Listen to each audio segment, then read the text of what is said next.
This is delicious. You haven't decided whether I know. I don't like it, I don't think. but you keep drinking it. I keep drinking it. God damn it. I keep drinking, and I'm like, I don't think I like it, but I've had like 10 sips, and I'm like, maybe I do. I don't know. How long did it take to get accustomed to New York City? I mean, I don't know because I've lived here my whole life, but you picked like the worst strip. This is a really bad block. I mean, it's like all the people just selling fake bags. Who the fuck thinks these are real bags? I mean, if you're a tourist, are you not? And like you're like, oh yeah, the guy who hasn't showered in 3 days and smells like BO. That's a real Louis Vuitton, reputable right there. stocker Yeah, retailer of come on, who's buying luxury items? Yeah, just buy a fucking bag that's cheap. That's actually not going to break the second you buy it. I don't know. This place feels really hard to adjust to as someone who's not from here. Yeah, I feel like a medieval country bumpkin going to the big city or something to have to speak to the Baron or whatever. And I come in, I'm like just overloaded. It's so loud, noisy, everything smells. And then it's also energizing. But yeah, it's odd to adjust to. And people that live here are just like, oh, it's just what life is. That's exactly my point. I can't drive, but I can tell you which subway gets you to like Brooklyn. I can drive, but I'm bad. So you have your license, but here's what happened. I took 3 tests. I failed the first 2 driver's tests. I passed the third one because I got in the car and I was like, please don't fail me. I'm terrible. And the instructor laughed. And then I hit a cone and she was like, all right, you got it. Took sympathy on you. Yeah. But then it was like, because of that, I don't drive out of like respect because I know it's a bullshit license. Oh, okay. So I like never drive. Probably for the best. Yeah. I did it the other day, but it was like 6 blocks. Jesus Christ. Yeah. Well, another thing. Do people raise children here? Yeah. Because I've never seen. Well, I don't know. I just never. They don't look like they're going to school. Why do they go to school? Little Is there kids an underground, like subterranean children kindergarten area? You see the little kids with the rolly bags and yeah, they look like businessmen. It's great. They're already jaded. They're already like, fuck, I got to go to school today. This is terrible. Yeah. Oh, fuck. Got a spelling test. Yeah. They're miserable. My teacher's being a dick. Yeah, dude. No, they're kids. I was a kid here. I mean, we grew up here. But it's definitely an energy. Like when people are like, this city's terrible, I'm like, I can't argue with you. There's a lot of problems. Like, I feel like every building's always falling apart. There's always like people drilling. You just walk around, there's people just drilling on the side of buildings to make sure loose bricks don't fall out and land on someone. You're kidding. Yeah, it's called Section 11 law. So they will have to drill on the side of your building. So if you're like, it could be like, we could be doing this podcast and there could be a guy just like right outside the window, just like drilling. And what's he doing? He's making sure the bricks don't fall out. By weakening the bricks? By checking? I don't know enough about it, but I know that's what they're doing. Yeah, I think I've heard you describe New York City as you're in a constant state of irritation, but you're always grateful. Yeah, that's life. It's like every day for me is like, I'll bump a stranger and I'll be like, I hope this guy dies for bumping me. But then like I go to bed every night and I'm like, good day. That's like my energy. It's like, I'm angry, but I am grateful. Yeah. Yeah, this city is a constant state of irritation. But then like sometimes I think life is that way, but then maybe it's just because I'm a New Yorker, but I travel so much for work that like, I'm an airport after airport. So travel is a constant state of irritation. I'm always frustrated. What about when you go to Montana or whatever, and you just this down regulation, and you hear these birds? I've heard stories about people that live in cities not being used to silence. Is that a real thing? Have you ever felt that? I have to put on like a noisemaker. I put on like white noise. I can't sleep with just. Well, also though, if you're in a hotel, like I need the like well, just you have like the sounds of the couple next door arguing or whatever. The housekeeper, they're just having a conversation from one room to the other, and you're like, do you think this is a good idea at 8:30 in the morning? But on top of that, you also need this sort of ambient volume because of... I need something. But is that so you don't need that? That's a New York thing? Yeah. Okay. Yeah, not at all. I need noise. Needed. Which is pretty wild to think. But I guess it's just whatever you get used to. But yeah, man, I coming here, the energy is fantastic, but living here must be a trip. Must be an absolute trip. Yeah, I guess I'm away enough to be grateful. I'm away enough to like, but then you're always, no matter where you live, you're excited to go home, I think. Yeah, correct. I think of that movie Up in the Air all the time, that Clooney movie, where he's just always just staring at the flights, and you're like, well, that's the life of a comedian. So whenever I land, I'm just like, fuck yes. And then you get home and it's miserable, but you're like, but this is my misery, you know? This is the misery I'm comfortable with. Whitney taught me something where she said that in order for art to imitate life, you have to live a life. Yes. And it kind of brought on why comedians and other artists, if they start to get more successful, they start to spend more time on the road. And then the only things that they have to talk about are airports and dinners, and backstages and stuff, because their life is just infused with that. So yeah. You don't want to be that comedian where after every show, a guy walks out, you're like, a guy came up to me after a show and he said, and like, that's your whole act. And you're like, no, you got to have like real stories. Life. Yeah. Speaking of Montana, I went to my first PBR, professional bull riding. I thought that was Pabst Blue Ribbon or whatever. The beer. I went to a professional bull riding thing. Have you ever been to one of those? I hear it's fun. Dude, it's wild. So my favorite part of the whole thing, the bulls themselves have walkout songs. They don't pick them. I don't know. I mean, it's all associated with, and they've got highlight reels of like their best rides ever, and there's this bull trampling on a Brazilian man, and it's like, he hasn't been ridden in 4 years, and this thing comes out and it's just super, but when it first comes out, it's fully dolled up and it's got like flowers around it. Then the next time it comes out, it's got this, they tie this stuff under its stomach that irritates it. That's why it keeps doing the bucking thing. So it's got this stuff tied underneath it. And there's always like a little Brazilian dude on the top of them, and they fuck him up, and then they go off. Are the guys little in that, or are they a little bigger? Because the horse racing, the jockeys are tiny. Mixed bag. A lot of the guys seemed like muscular, but pretty short. I'm gonna guess being tall would be a disadvantage in that, because he's gonna get ragged around. I've done them in the bars, the bulls, and I don't last. Same as thing, long. yeah. And you would struggle. Yeah. So yeah, I mean, your pivot, if the comedy thing doesn't work out, pivoting into PBR might not be a good idea. But yeah, the one thing that I really loved, there's a guy, like a compere that's also a clown, had full sort of face makeup on, but a lot of your experience is mediated through this one dude, because he's explaining what's going on. They only need to stay on the bulls for 8 seconds, and most of them don't. So it's a 48-second periods punctuated with 1.5-minute long breaks, while this bull is just trotting around, and there's a dude with a lasso trying to get it and fuck it off into the pen so that the next guy can come out. That's the worst job, I think. The guy who has to bring the bull back in with the lasso. Yeah. They seem to chill out for it. It depends on how well disciplined the bulls are. But yeah, the one that I did at Big Sky, guy, ex-Navy SEAL. That's Montana? Yeah. It was sweet. Yeah. Guy jumps out of a helicopter, flying an American flag behind him, while an angelic 12-year-old sings the national anthem and fireworks went off. It's like, this is some America. This is some real Kevin America. Spacey tried to ride the 12-year-old. Yes. That's he only lasted 8 seconds.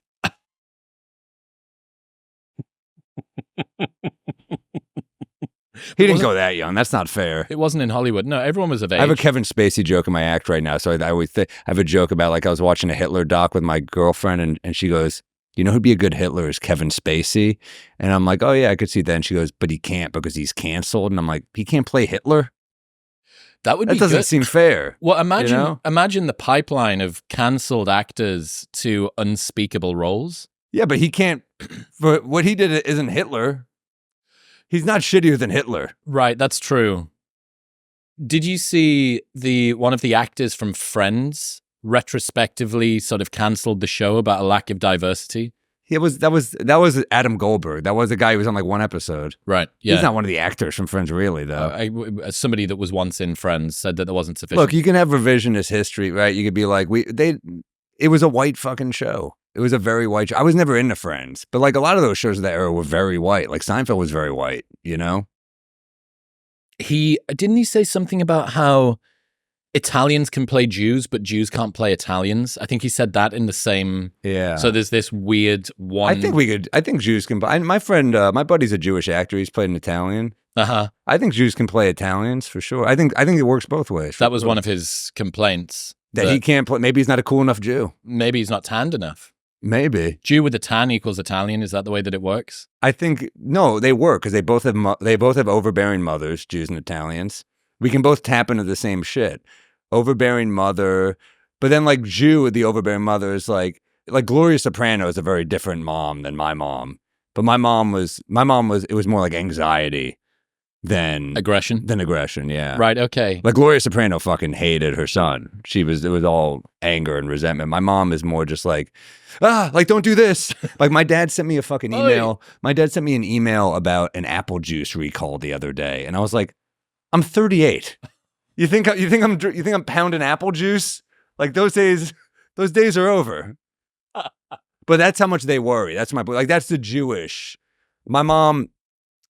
True story. We were walking on the street once and I saw a dead pigeon and I go, ugh, dead bird. And my mom goes, don't touch it. And I was like, what do you think happens when I'm not around, Mom? I'm not going to touch the fucking bird. How old were you at this point?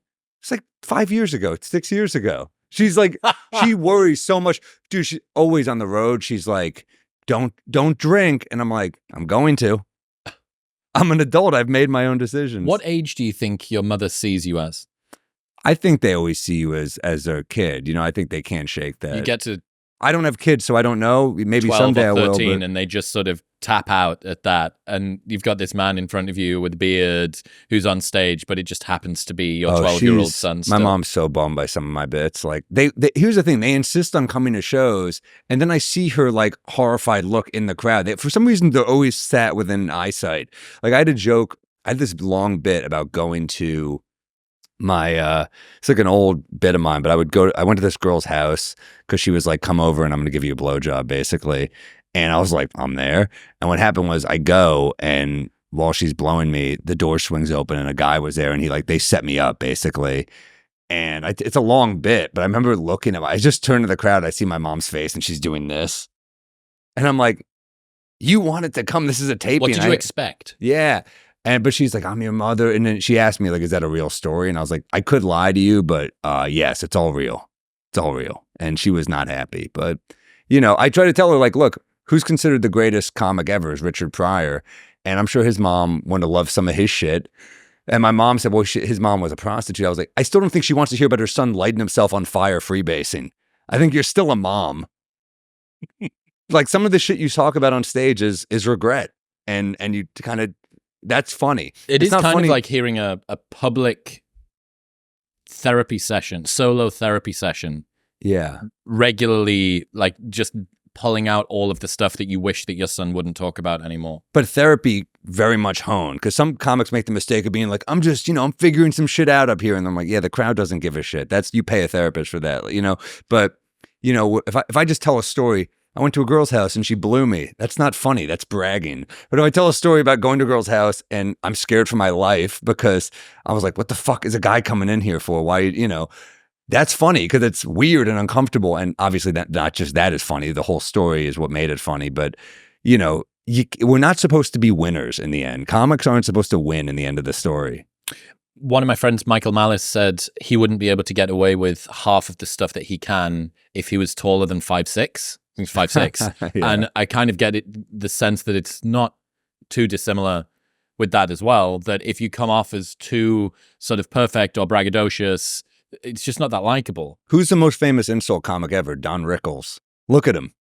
He looks like a hippopotamus, I mean, if he's just like gorgeous guy on stage ripping on people, you'd be like, this guy's an asshole. Jimmy Carr's an interesting one when it comes to that. Yeah. Because Jimmy's not an insult comic. Jimmy's a one-liner comic who's just really good with off-the-cuff, like heckler moments. Yeah, that's true. That is true. Jimmy's like posh on stage, and he's, distinguished. He's distinguished, but that's who he is off stage too, I've never not seen him in a suit. We went for breakfast, Austin, Texas, 95-degree morning walk suit.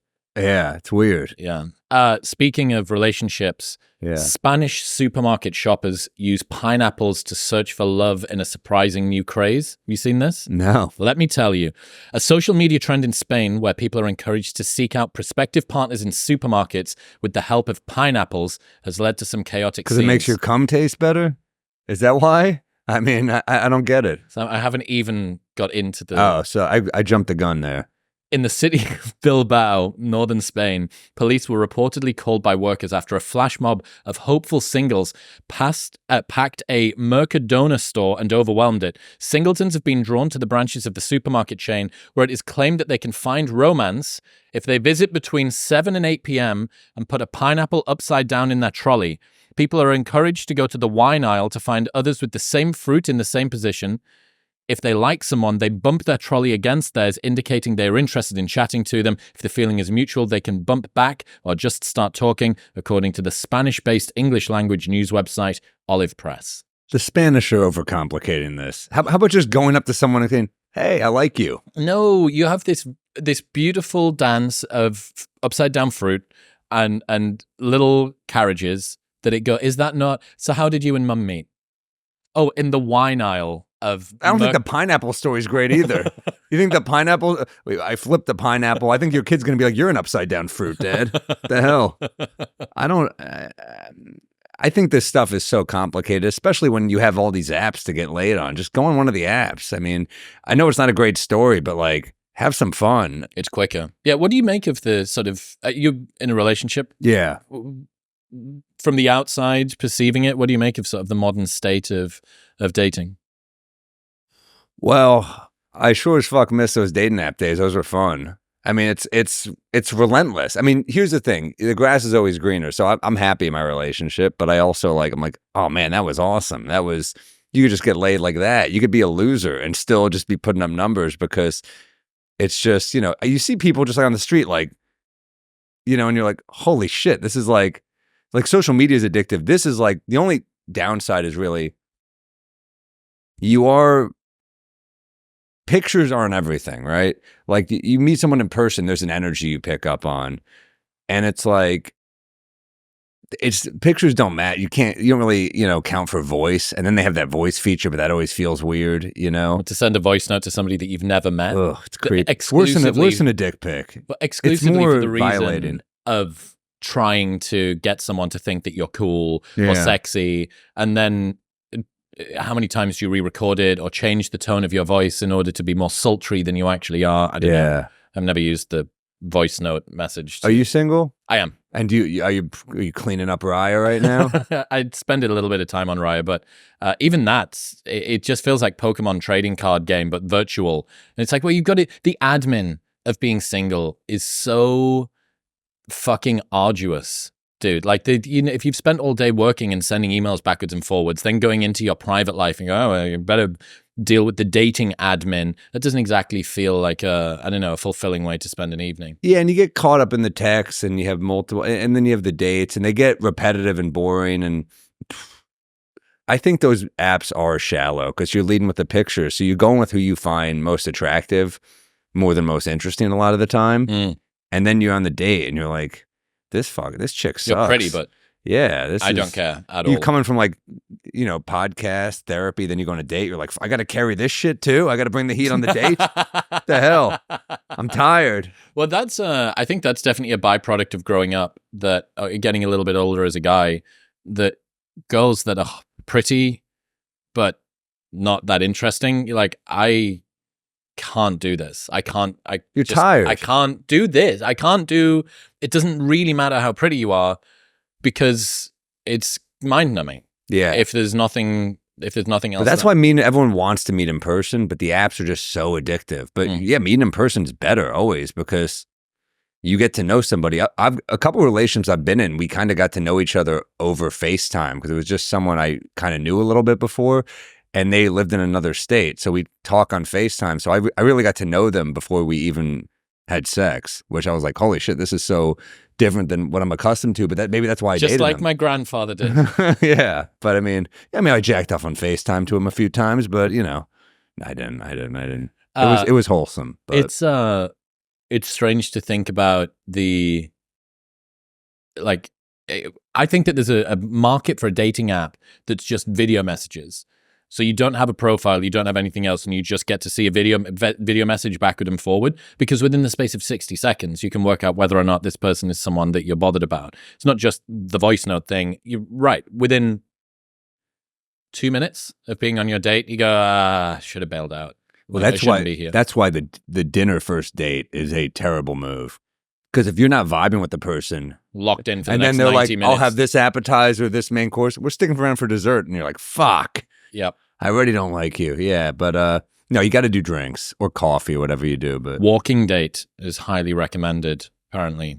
That's Is the it? thing. Yeah, because you're side by side, and that means that there's less sort of intensity like this. And also you can get away with a 15-minute, 30-minute, we'll just test the water. But then I wonder whether... you do seem cheap, though. If you're like, "We should take a walk," and she's like, "Are you homeless? Why the fuck are we walking?" I don't know. Yeah, that is true. I do wonder whether the subtext of going for a walking date is I'm really unsure about whether or not I can deal with spending more than 20 minutes around you. So let's do something that I can. I have to get a grapefruit or two from the supermarket. I'll see you later on. You know what I mean? Gotta Like, get a it's easy. pineapple and flip it upside down to find someone Go better. to fucking Spain with it. Yeah. Yeah.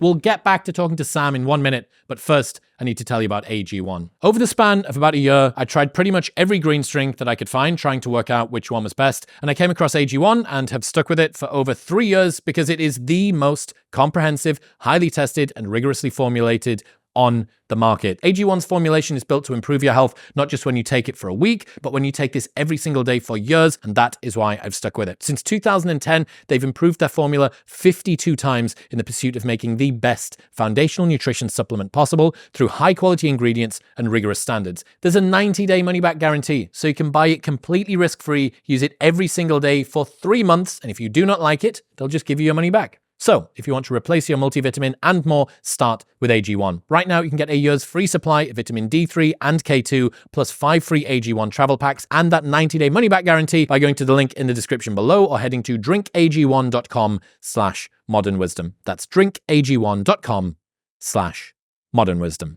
Another news story that I noticed this week, Americans with a passport, Yeah. in 1990, 4% had a passport, and now still Wow. less than 60% do. So it's like But 4% in 4% in 1990. That's crazy. Yeah. I don't know whether it's the fact that it's such a big country that you basically have 50 countries inside of one continent, so people don't feel the need to travel.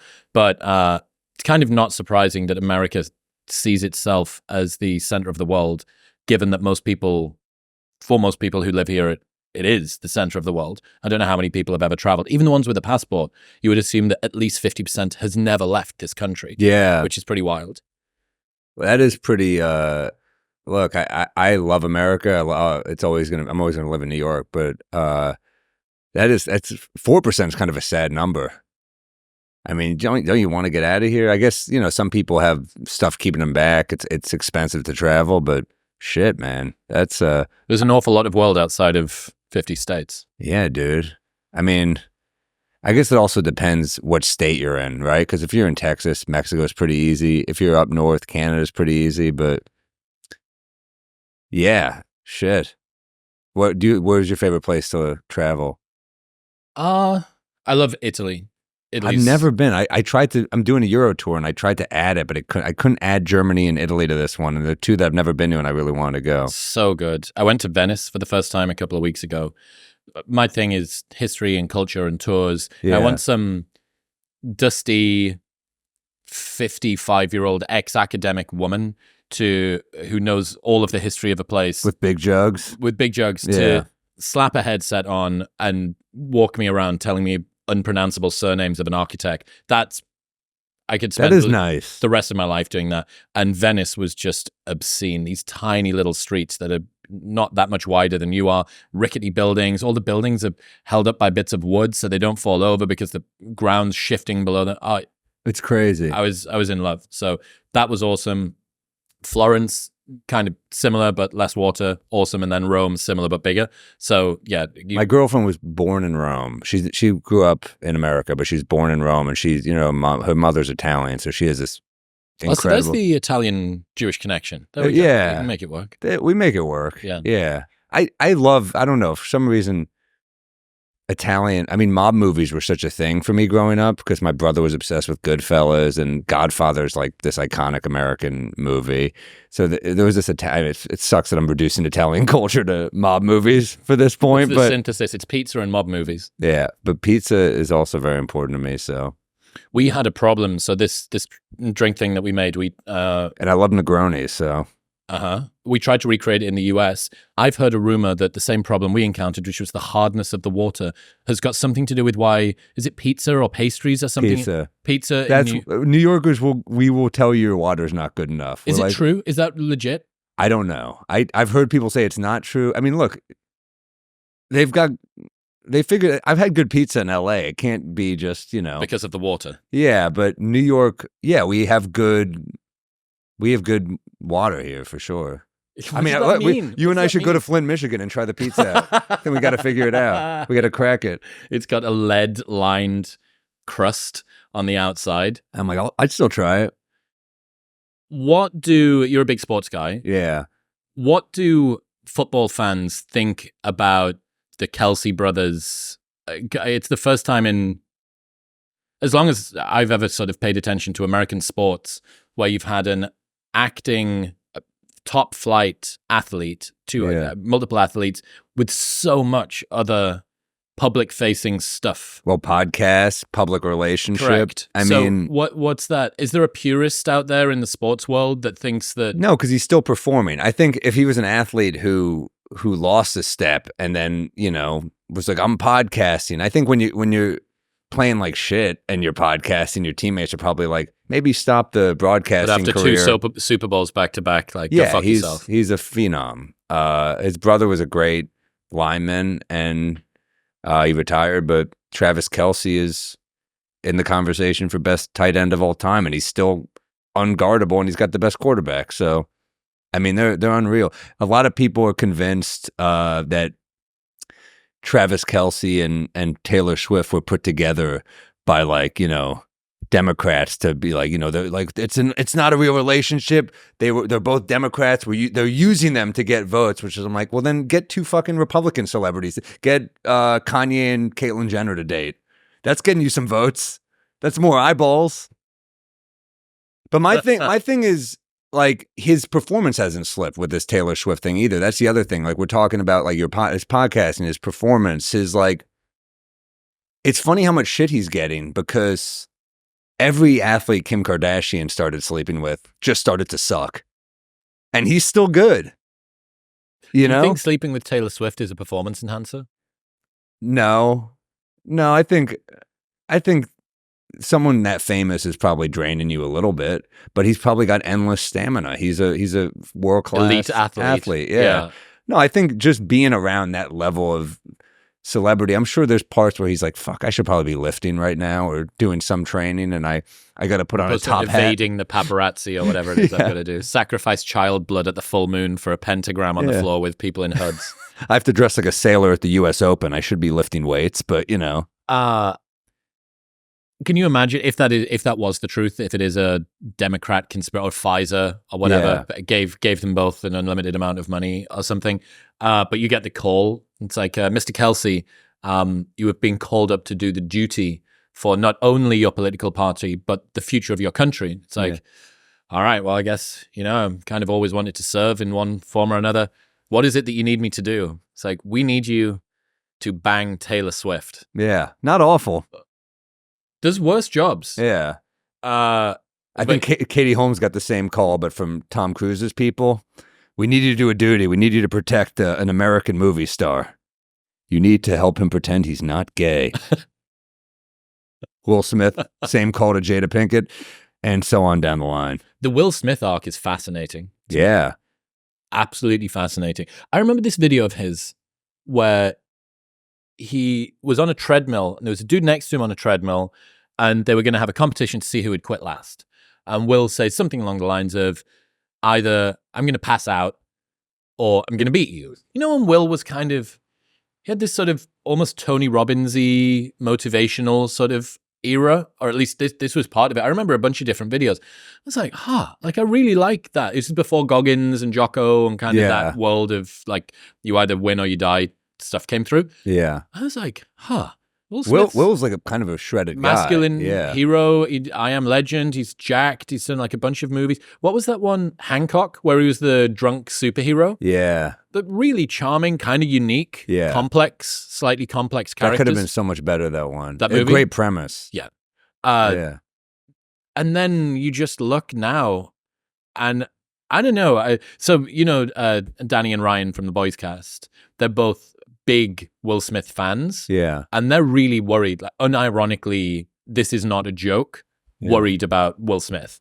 And it's weird. It's just such a weird arc that to kind of see what's happened. And then there's these weird videos of him behind the scenes. She's got this, I've told you not to record me. Do you see that one? No. Where this is my life, and you're sort of, and it's her, it seems like sort of berating him a little bit, or it's really uncomfortable to watch. It's obviously just in the house or something, and this guy just looks broken, dead behind the eyes. Such a weird arc. Isn't it amazing that you're so envious of some of these people's lives? It's only natural when you see how much someone has going on. You're like, wow. And then they're often miserable. I mean, he really seems like an unhappy guy. It's almost like being that famous for, almost 40 years? It's not healthy. What other outcome could there have been after being famous for that long? I think my guess is he's probably gay. I don't know. I mean, could I get sued for this? All right. Allegedly gay. Allegedly. Well, it's like the marriage is definitely bad. You don't just slap someone in the face after they make a joke about your wife because things are stable at home. It's just not what you do. If someone makes fun of my girlfriend, I'm just like, hey, just don't do that. I'm not, or if it's an award show, I'd probably be like, ha, and then just fake it, But you don't be like, keep her fucking name out of my mouth, and then slap a guy on live. It's crazy. It's crazy behavior. Something's not right at home. I mean, she was publicly talking about having an affair, right? I probably wouldn't stay with someone who did that. I don't know what the divorce looks like. I don't know what the prenup situation is. I mean, she seems like a absolutely psychopathic person. Yeah. She seems like a legitimate crazy person. I can't imagine someone, I'm sure he fucked around too. Lord knows with who, maybe women, maybe with guy. I don't fucking know what they're doing. But if someone cheated on me and then went on a book tour talking about cheating on me, I'd be like, probably time to wrap this up. Didn't she say something was to do with rappers too? Who was it that she said that she was the muse for? Didn't she? Don't you just hate someone who fucking... Huh? Tupac. Was she? Apparently. That was part of the tour. She might be fucking good then. I mean, dude, she's responsible for... Will Smith and Tupac. All Eyes on Me, Me Against the World, and Men in Black in the 90s. Go Jada. She might be good. One of the things, even with the Kelce Taylor Swift situation that I think about, and I guess Will Smith's one as well, is how difficult it is to have a relationship normally. Mm-hmm. And then how difficult it is to have a relationship with a few 100 million or a few billion people's eyes on you as well. I don't think, mercifully, almost no one's ever going to, really, no matter, even like someone like Rogan, like his relationship, his marriage is just not any part of anybody's conversation. No one really gives a fuck. He's done a very good job of compartmentalizing his private life and keeping it private, which I think is... I think it's crazy he's married to a Filipino boy, but he's done a great job. And good job, Joe. Just navigating a relationship that's that public must be essentially... No, it's got to be hard. I mean, but problem is, you're talking about these people, their spouse is also famous. So when you're dating a famous person, people are fascinated with it, I guess. And I mean, look at Ben Affleck and J-Lo. It's, they're currently about to break up? Or breaking up? I thought they broke up. I don't know. Right, okay. There was I saw... I mean, it must be addictive. Like, Ben Affleck's got the addiction thing, so it must be addictive to make what you know is a bad choice, and fucking her is a bad choice for him, clearly. It keeps ending, right? But he's got to be like, it must be like a drink. Oh, do they keep breaking up and getting back together? Well, they were dating like 20 years ago, remember? Yeah, like 20 years ago they dated. And now back, and now broken up again. Yeah. Yeah. I mean, it's clearly not working, but it's like, it's a beautiful thing if that works. Like, I guess it was you all along. And then... Yeah. It's a nice story. The one relationship, Jay-Z, and Beyonce just seem like, I don't know, that's the one that appears to just be moving smoothly. But everyone's got problems. I don't buy that. Like not Rihanna, Chris Brown problems. That was. Oh yeah, I was gonna say that wasn't a problem. That seemed to be very smooth, cut and dry. And yeah, he really bounced back from that, huh? Some people have really stayed canceled who have done way less bad shit. Have you ever checked out the Chris Brown Reddit? No. It is cult-like. People love him so much. It is. It's a real force of nature to see. And if you see any... would you say that they have a toxic relationship with him? I don't know. I think they probably do. I don't know. It's very obsessive. I don't know what it is. I need to do a deep dive on it. I've seen a couple of videos that kind of break it down. But if there's ever any criticism, it's kind of this swarm. Presumably it maybe appears on the subreddit or some other channel of some kind. But yeah, Chris Brown's a uniquely sort of positioned... Is it Chris Brown that did the Super Bowl this year? Is it him? No, this year's Kendrick Lamar. Kendrick Lamar, that was it. Yeah. But yeah, just wow. Very, very obsessive fan base. So don't get on the wrong side of them, I think. Don't do a Chris Brown joke. That'd be a bad idea for you. I've done so many. Have you? Of course. How could you not? It's like he was like the insert domestic violence joke guy for a while. Role model for domestic violence. Yeah, I mean, you had to like the poster child for domestic violence. You had to throw him in. I don't know. Every comedian's made a Chris Brown joke. It's like talking sprinting without talking Usain Bolt. You can't exactly. Don't beat up Rihanna. And if you're not going to expect comics to make jokes about you, you know. In other news, this episode is brought to you by Shopify. Businesses that sell more sell on Shopify, which is why they're the global force behind Gymshark and Skims and Aloe and Newtonic. When it comes to converting browsers into buyers, they are best in class. Their checkout is 36% better on average compared to other leading commerce platforms. And with ShopPay, you can also boost conversions by up to 50%. Best of all, their award-winning support is there to help you every step of the way. Look, you're not going into business to learn about how to code or to build a website or do back-end inventory management. Shopify takes all of that off your hands and allows you to focus on the job that you came here to do, which is designing and selling an awesome product. Upgrade your business today and get the exact same checkout that we use at Newtonic with Shopify. Head to the link in the description below to sign up for a $1 per month trial period or go to shopify.com/modernwisdom, all lowercase. That's shopify.com/modernwisdom. to upgrade your business today. Staying in New York, one of the guys came onto breakfast the other day and said that he'd just seen Ryan Reynolds walking his dog. Oh, nice. I'm like, Ryan Reynolds seems to be pretty much like the perfect dude. That he's just funny and his relationship's great and he buys a football club and he does stuff for charity and he builds billion-dollar businesses. The gin, the aviation gin. That's what Mark and I are trying to do with our whiskey, you know? Tell me about that. We have our own Bodega Cat whiskey and we're getting in the States. You need to get distribution state by state. It's a tedious process. So Mark Norman and I start our own whiskey, Bodega Cat, and you can get it on bodegacatwhiskey.com. But we're going through 15 cases a week at the Comedy Cellar right now. It's great. We're at the Strip House, the steakhouse on 12th Street, which is my favorite steakhouse. We're at the Stand, the other comedy club, New York Comedy Club. We're comedy clubs are out the country right now. Just I think started up at the Comedy Store, the Improv. We got to get the Mothership in Austin too. But we're on it. We're moving, and it's a long process, man. Liquor's some mob run shit. Really? So, Still? Oh, dude, it's crazy. Just the rings you have to kiss, and it's been a process. But well, we did taste testing and stuff for productivity drink, but I imagine that the taste testing for getting a whiskey right is a little bit more. We didn't know we were supposed to spit it out. We got fucking hammered. You're kidding. Usually, but when you're sampling whiskey, you're supposed to be. But we were just like, we're progressively idiots. Got better. It's like it's weird. The last ones that we try are always the best ones. This is smooth. Yeah, we were pretty fucked up. But we went with one that was like everyone has a bourbon. We were like, let's do rye. What's the difference? I'm not rye is whiskey connoisseur. Oh, it's more rye. It's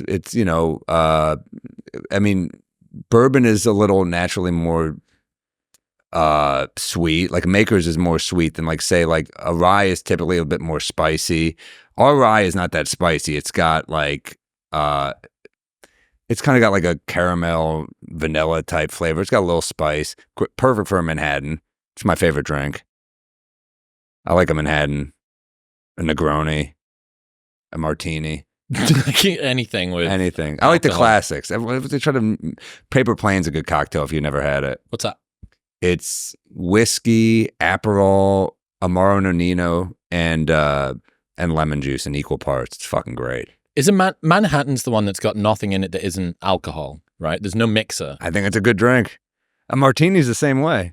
That's true. That is. But you do, it's a Manhattan is whiskey, sweet vermouth, a touch of bitters, and a maraschino cherry. That doesn't have alcohol in it. The cherry. Fruit. It's a fruit salad. It's a glorified fruit salad. It's easy. Yeah. Although by the time you have it, it has some alcohol in it because you dunk it in. It's funny that people end up creating products that are built around the thing that they do. So for me, I wanted something that I could have before a podcast that would be good. So I do this. A lot of comedians drink. I got into alcohol because it was open bars. I was like 18. I was like, I get to drink for free here. I'll be a comedian. That was literally and then you were like, oh shit, I have to work hard. But at the time I was like, the thought process was free drinks. Oh, my parents were terrified. I remember they came to a show and I was like blackout drunk on stage. I just was like, I get to drink for free. I was young. I couldn't control myself, you know? Secret Service accidentally included the 9/11 hijackers in a tribute post to the victims this year. In a post on X marking the anniversary of the attacks, the Secret Service included the terrorists in the death toll. Ooh. So the flag hanging in our headquarters is a solemn reminder of 9/11 and its mission's purpose, testament to freedom and sacrifice. It honors all 2,996 lives lost, but the actual correct number of victims is 2,977. They had to amend it and get rid of the 19 hijackers. A lot of people lost their lives that day. So let's not just, you got to throw the terrorists in there too. I didn't know. It kind of does make sense. You don't want to honor exactly the hijackers, but if you're going to cite how many people died that day, like, are we talking demographically accurate here, or are we talking in terms of tribute? I've always said that terrorists and comedians have a lot in common because we both get bummed when not enough people make it to a gig, Because I feel like terrorists would be like 3 people on a bus. This is fucking bullshit, I guess I'll do it. Go tomorrow. Yeah. Yeah.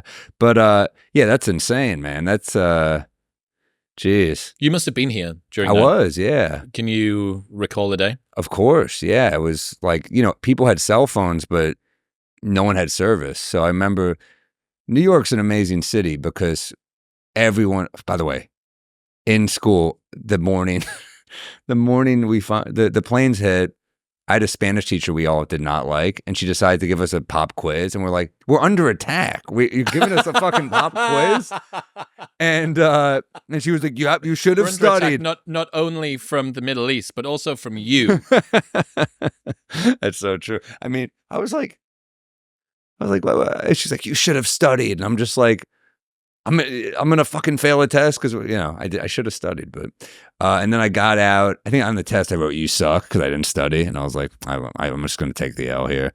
And then we got taken out of school. My dad was like, let's line up to donate blood because they might need blood at the hospital. So we went to a hospital. How far away were you? Were you able to see plumes of? No, my dad saw it from his office. My dad worked in Times Square, so he saw the second plane hit from his office and was like, Jesus fucking Christ. Yeah, and then he went to pick me up at school. We lined up to donate blood. Every hospital we went to, they were like, we're good unless you have this blood type. We're good. Because so many people had done it too. So many people, yeah. That's how New Yorkers are. We'll say fuck you to you in the street, but when shit gets serious, we will donate blood. We'll help out. But how old were you?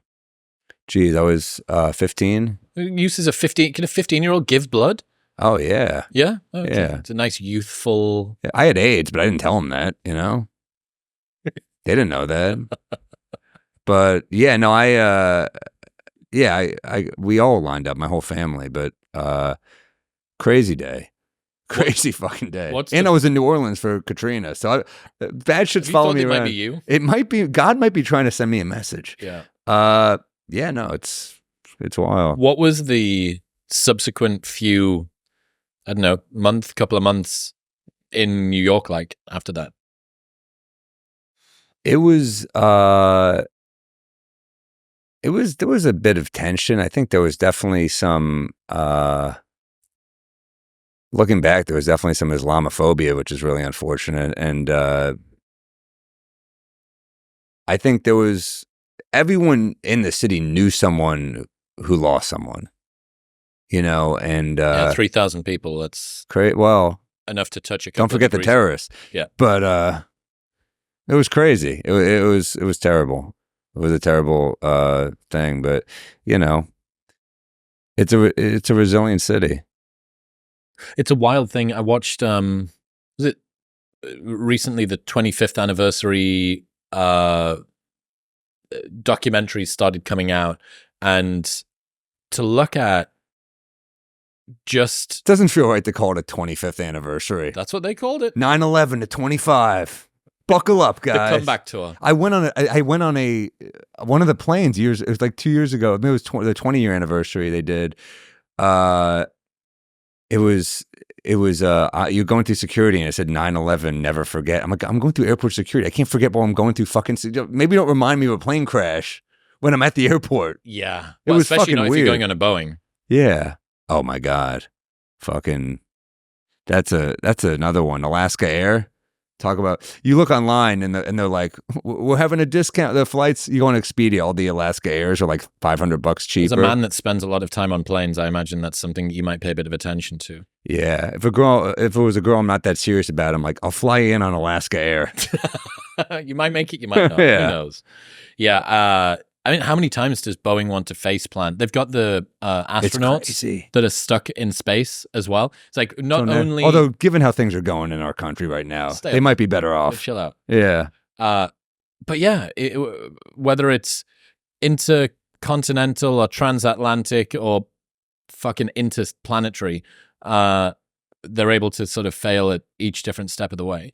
Have you ever been on a plane where you're like, this is going down? The worst turbulence I've ever had was on a 17-hour flight from Johannesburg to Atlanta. And that I was laid flat trying to get some sleep. And I was lifted off complete, like, absolute free fall air. That's how much like this Exorcist level, Yep. fucking levitating. Yeah. And then Christmas this year, flying back to the UK, tons of delays taking off out of Austin.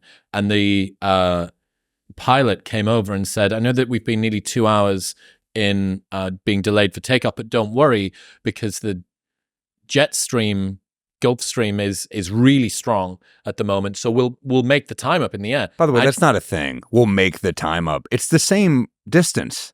But he's able to go faster. I don't buy it. He managed to get us into like going down one of those water park slide chute things with a pressure hose behind us. But the entire journey, I would have happily arrived 2 hours later and not been dishwashered for the entire journey. But those were the two that come to mind. And when you're in a really big plane, when you're in a little plane, you're like, oh, okay, this is probably, there's a bit of me in the back of my mind that thinks, yeah, but it's like a ping pong ball. It gets blown around a lot by the wind. Yeah.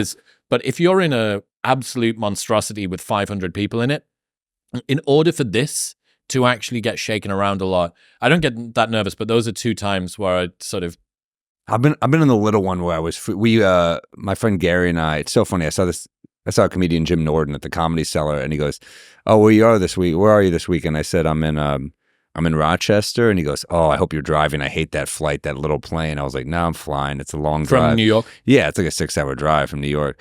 But he's like, I hate it. We're on the plane. Gary and I, we booked tickets sitting next to ourselves. We're on the flight. Gary and I, we booked tickets sitting next to each other. And some woman is like, I'm sitting here. And I'm like, oh, no, we booked it. But then I just looked at him, I'm like, it's a 40-minute flight. Like, fuck it, just give her the seat. Who cares? And then we're in the worst turbulence ever. It's like shaking. We're going down, and the instructor, like, he doesn't even speak. I'm like, oh, we're about to German wings this shit. This guy's about to kill us. We're freaking the fuck out. I look at him. The woman who was supposed to be sitting next in the back row starts going, ah! And there was a moment we were like looking at her like, fuck you, bitch. If you die, we won't be that upset. But then he just like Top Gunned it. So we're going down, he just flew, and we were like, what is he? It's like, is he fucking with us? Is this like some cruel joke? And then it turned out like 10 minutes later, he comes on the speaker like, sorry, guys, it was too windy to land. I didn't want to get on the thing. I had to focus, so I want to get us around. But then the guy picking us up at the airport's like, man, one of those planes Top Gunned it. We're like, that was us, dude. I partnered with Function Health because I wanted a better way to track what's happening inside of my body. They run over 100 lab tests each year, covering heart, hormones, nutrients, thyroid, and even detecting 50 types of cancer at stage 1. That's 5 times more testing than a regular physical, and all results are charted over your lifetime and explained in one simple dashboard. Lab testing like this would usually cost thousands, but with Function, it's only $500. You get a streamlined, evidence-based system that tracks your health trends over time and gives you real data to optimize your lifestyle. I rely on Function because it's evidence-based and run by a team of expert physicians so that you can trust that the data and insights you receive are scientifically sound and unbiased. Plus, Dr. Andrew Huberman is the scientific advisor and Dr. Mark Hyman is the chief medical officer. Function has a waitlist of over 300,000 people, but every Monday they open a few spots for Modern Wisdom listeners. So right now, if you go to the link in the description below or head to functionhealth.com/modernwisdom, you can bypass that waitlist today. That's functionhealth.com/modernwisdom. There's a movie, I don't know if you ever saw this Argentinian movie called Wild Tales. It's great. It's a bunch of really dark shorts, basically. And one of the shorts is everyone's on a flight and two people start chatting and it turns out they have a connection to each other and they're like, that's weird. And then a person behind them is like, did you say you know this person? And they all turns out everyone on the flight knows each other. And then it's a guy who got them all on a flight and kills them all. Oh, it's some sort of vengeance thing? Yeah. Oh, that's cool. It's a good one. The whole movie's great. I spoiled one for you. I'm sorry, but There's it's lots of worth others. The last one at the wedding's the best one. It's incredible. So Where can people watch that? I'm sure you can just stream it like where you rent movies. What's it called? Wild Tales. It's from like probably 10, 15 years ago. It's awesome. That's sweet. Every one of them is good. Yeah. I wonder, when you think about the media that gets loaded onto planes, so many movies have got plane crashes in, but there's no way, there has to be some sort of limitation of what you can put on, that you can't put movies that have got really extreme plane crashes in because it's because if you're sitting next to one, you're like, I don't want to see that shit. Yeah, right? for sure. Yeah, for sure. There's a. You ever watch like a weird? I remember they had the movie Secretary on my flight once, and I'm just watching this, and it's like a lot of BDSM. It's James Spader and Maggie Gyllenhaal. There's a secretary that he's really sexually inappropriate to. I mean, it was pre-Me Too. It's very dicey, where he's just making her do crazy, kinky shit as a secretary, and I'm just watching this, and there's just like people next to me, like, what the fuck are you? You could tell they're like, this is not okay, but fun movie. There's a cool insight around airplanes where people that sit in economy have to walk through business to get there. There's a 9 times increase in passenger agitation. So the number of incidents where somebody gets logged as being disruptive or whatever, it's increased by 9 times if the people in economy have to walk through business class. So it's called the poverty parade, that basically everyone that's really nice has already sat on, they've got their champagne or their orange juice or whatever, and then everyone else has got to sort of traipse past with their eyes down. There's the proletariat have to go into their blood and feces and straw at the back. Point. What I think for years, I think flying coach for so many fucking years, every weekend, like cheapest flight possible. I think it fucked my neck up because I'm 6'3". I would just fall asleep and I was like, I think I have neck problems. But yeah, it doesn't make a lot of sense. You see a lot of incidents. I mean, that woman had a whole career made. That woman who had like a meltdown on the plane. This is what we do with celebrity now. That motherfucker there is not real. Yeah, and she's like got a following now of people. It's so funny how people, instead of us being like, that person's clearly mentally ill, we're like, oh, we should continue to lift this person up. Yeah, she was the supernatural Hawk Tuah, wasn't she? She was. Hawk Tuah is a big one. Well, I mean, the meme, it's something I've been totally obsessed by over the last 3 months, all of this summer, the speed of memes and news. We went from Hawk Tuah to Biden senile to Trump's shot in the ear to Kamala Harris coconut season to Brat Girl summer to, and every single one erased all of the ones that came previously. No one's talking about Trump being shot. No one he got shot in the ear, or it was a piece of glass or whatever, 2 months ago. Yeah. And everyone's already, I'm way over it. It's old news. Yeah, that was Way 2 over months ago, the assassination attempt. it. But 13th of July, what's today, 14th of September or something? Like almost exactly 2 months ago. It's interesting. Andy Warhol used to say everyone will be famous for 15 minutes, but he didn't have this type of social media when he was around. Like, you can parlay this into maybe a lifetime of success. Tuah missed it without monetizing on OnlyFans. That was the pivot. But she's so young that I respect her for not doing that. Because she could have done that. She could have been like, I'm just going to get naked and be but clearly she's like, nah, I want to do some other shit. The Cash Me Outside chick did pivot into it. I think she's one of the top creators on OnlyFans now. Oh my God. I think there was a... Cash her finger in herself. Yeah. Outside. There was a breakdown of businesses, their revenues, and the number of employees that they have. I think OnlyFans has less than 60 employees, and its revenues are in the billions. Yeah. Per employee. More than pro sports, they say. Yeah. Yeah. Every NBA player put together I saw that, yeah. is less than the revenue of OnlyFans. Yeah. Which is weird because who's OnlyFans LeBron? Who's like the biggest pay person? I don't know. Let me see if I can find out. I'm gonna be pixeled for the rest of my time by searching top. I've never done it. I've never subscribed to someone on OnlyFans. OnlyFans creators. This has got to be. By the way, it's so funny to call them creators. Just some chick getting drilled on her couch, and we're like, she's a creator. Creative. Erica Mena, monthly earnings 4.5 million. Not bad. Bad Baby. There's a lot of H's in that. 4.33 million. Tana Mongeau. Who are you jacking off to? Honey, it's not what you think. It's a bad baby. I was jacking off to a bad baby. They have a Pornhub, a really great, their data science team. This sounds like the dog ate my homework excuse for watching Pornhub. Yeah. But the data science team at Pornhub is actually really, really great. And they'll tell you what the top trends are and the top searches and what's changed year on year. And, this particular one state has got a foot fetish. Is that like Napster, though, for porn stars now? Because they're not paying them? Oh, yeah, that's a good point. But so I'm friends with a adult actress in the UK, and she said that the whole job of Pornhub now for most, at least women, maybe guys too, is it's the front end of the funnel that drives the traffic into. So it's like YouTube for comedians is Pornhub for. Yeah, more like Instagram, where you've got your little short clips. And that's what'll go up on Pornhub. Yeah. You get to watch, 5 minutes. Just her sucking a cock. Subscribe to my actual channel. Honestly, yeah. To watch the full video, see below. Yeah, you get to see it in 360p, but the full 4K surround sound experience is available on my website. Yeah, I don't know, man. It's absolutely fascinating. But I used to have a joke about I would look at so much porn that it would funnel into my, because on the dating apps you can choose what kind of ethnicity you would want on some of them. So I'd be, I'd watch so much porn that it would funnel into it. Or I'd be like Asian, MILF, neighbor, hand job. Yeah, I do wonder what the future is going to end up being. Whether we look back on this period as an odd. Every period's odd. But. Yeah, that is true. I suppose you look back at the Victorian era, it's like you showed too much ankle there, Melinda. How could you? You know what I mean? That's a little bit. Dude, everyone is in their own world right now. Everyone, it's like that thing, the meme.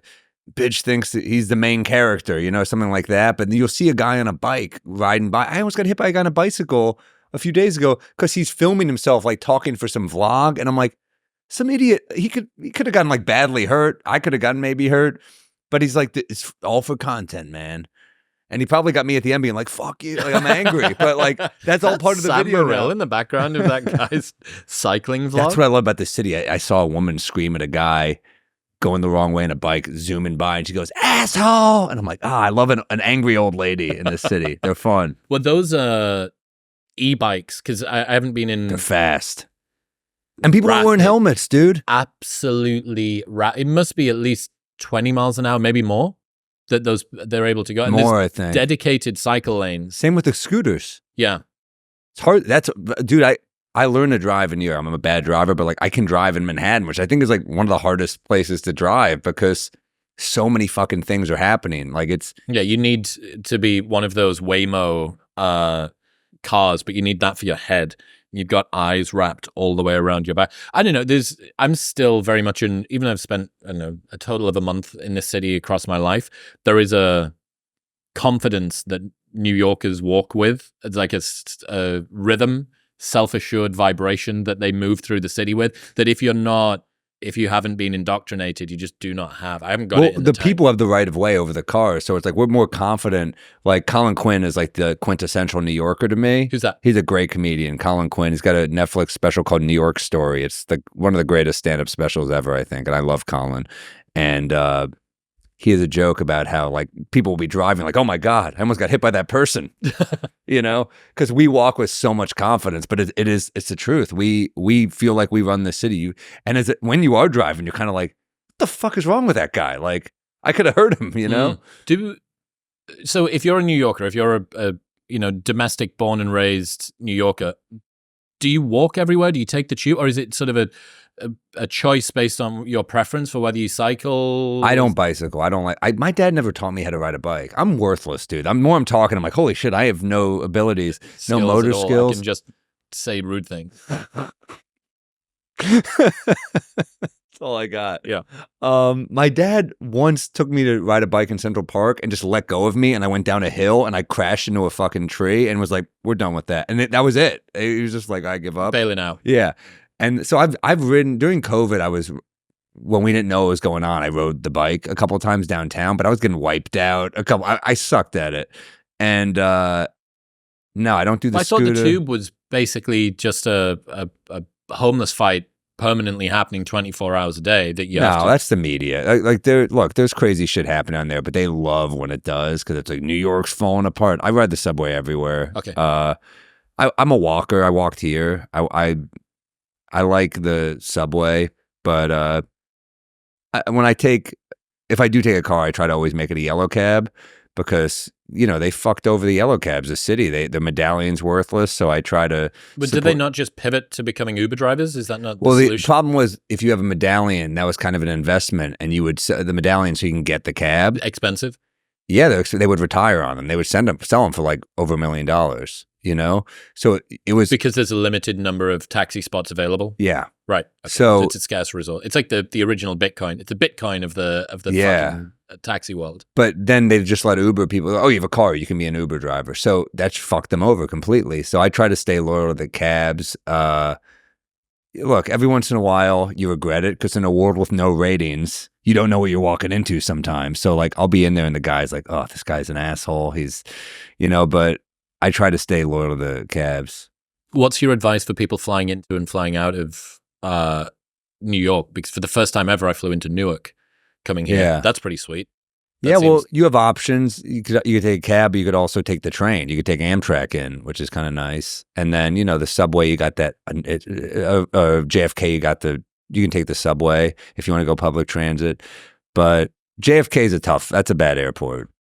Which is wild because it must be one of the busiest airports in America. Well, look at LAX. That's a terrible fucking airport, and that's it. I've never had any bad experience. I mean, I hate I get on the bus to get to the cab to get to the city. That it's insanity. Very painful. But it's like you look like you're in like a detention camp. It's insane. That that is true. You're one of the Uyghurs. Yeah, just waiting to be shipped off somewhere. Yeah, that's funny. Where else have I been to that was interesting? Atlanta is a wild airport. That thing's a city that just exists as a... it's 3 miles to get to where you need to get an Uber. It's fucking crazy. Yeah, and there's that big loop train thing. Now we're doing what I said I shouldn't do as a comedian. Just Why are we talking about travel? Holy shit. Airports all the time. Everyone listening right now is like, I'm going to fucking put a gun in my mouth. What else is coming up for you? What else have you got? Well, I got this special on Prime Video called You've Changed. I'm proud of that one. It's got some really good jokes in it. Spent like over a year and a half touring with that, so I feel pretty good about that hour. It's called You've Changed because there was a bit in it where it's a true story. A woman tried to cancel me I had a trans joke in a Netflix special, and it was actually a really positive joke. It was a fun joke. It was very positive about trans people, and it went viral, and all these trans people started weighing in, like, hell yeah. One of them was like, this is how you do it. I was like, I'm a fucking good guy, I guess. The next trans person was like, this is our person now, and I was like, uh-oh, this could I support, but you don't want me to be the voice of the fucking movement. And then the next trans person was like, this is my least favorite comedian, and yes, I know his work. And I was like, who the fuck is this person? So I start clicking on the profile, and it's someone who tried to cancel me in 2013, and she hated my jokes, and he used to be a she, which I don't give a shit about. Like, it's your life, do whatever the hell you want. But every post that he writes about me now is fuck Sam Morril. He made bad jokes in 2013, so I finally responded. But you know that people can change. Very clever. So that's the special. It's called You've Changed. And it's a fun special. It's on Prime Video. I think it's like hard jokes top to bottom. I got the rights back for my Netflix special, so that's on my YouTube channel. That's called Same Time Tomorrow. I've got I Got This, which is a special I self-produced on YouTube in 2020, which I'm proud of that one too. But then I'm on tour. I'm announcing a new theater tour starting, I believe, first week of February, doing the tour bus and the whole thing. And I'm coming literally everywhere. This is probably coming up after my Euro tour. So I got Spokane. I'm doing a weekend at a club in Spokane, Washington, October 24th through 26th. I'm doing a weekend in Cleveland at Hilarities, one of my favorite clubs, November 21st through 23rd, I believe. And I'll be popping up all over just to work on the material before we go back to theaters. And I'm coming to every American city, truly every city. So sammorril.com and hit tour, and I'll be coming to your fucking city. And I post my shit on punchup.live/Sam Morril because they don't censor me. My friend Danny Frankel started an app. He used to work at Facebook. The issue for me at Facebook and Instagram is, I'm sure you deal with this, they bury any post that has anything problematic in it. And guess what? They decide what's problematic. It's becoming increasingly strict. I was wearing a very loud pair of track pants yesterday that looked like what a karate teacher from the 90s would wear. So I put, can't wait to roundhouse kick someone in the face wearing these bad boys. Within 30 seconds, my account had a warning, and I had to go through a bunch of things because it had been auto-detected that I was inciting violence. It's insane. Wow, that's really... It's getting dangerous, dude. And it really, for jokes, sometimes you say something sarcastically. Sometimes you're... But guess what? If you're sarcastic... Shock horror, comedian says thing that he doesn't really mean. Exactly. But then they read that some robot that can't detect sarcasm sees that as like a threat or like something that's hate speech. But you kind of have to look at a person's track record and what they actually believe. I'm not going to actually say what I believe all the time, but if you know who I am, you know what I believe. So what's the Punch Up? Punchup.live. And he's got an app now for Punch Up. But Danny's become my good friend. He left Facebook because he loves comedy, and he, I think he did really well over there. But now he wants to take down Ticketmaster essentially because he thinks they're taking so much. I mean, you see what the government. So what is it? It's a place. It's many things. It's a place where you can see uncensored comedy, like YouTube, like specials. Sure, you can put anything on there. I put a lot of clips on there OnlyFans that are comedians, basically. But I just ask for your email instead of your money because I just want your email for when I tour. So, yeah, I post clips up there that will get flagged by Instagram, and I'm not super provocative, but these are just going to get flagged, So I post clips there, and I post all my dates there, and I collect emails there so I can, and I don't spam you. I just want to, have your email. So when I'm coming to your city, I'll tell you it's geolocated. So you give me your zip code and I will be like, hey, come to your city this week or something. But I love what he's doing. It's nice to have like a free speech platform that's not run by a right-wing lunatic. Because then you're just like, it's free speech. And then you log on some of these and it's just like the N-word. And you're like, this isn't really what I wanted. Hard R's and Jew jokes. Yeah. All the way down. Yeah. And guess what? I got a lot of Jew jokes too, and they're not hateful. So they're a little hateful, but they're about me. Self-hating Jew. Different. Sam Morril, ladies and gentlemen. Dude, thanks for having me, appreciate the man. heck out of you. Thank you for coming you too, through. man. This was fun. Awesome. If you enjoyed that episode, you will definitely love my conversation with Sam's other half, Mark Normand. Right here. Go on.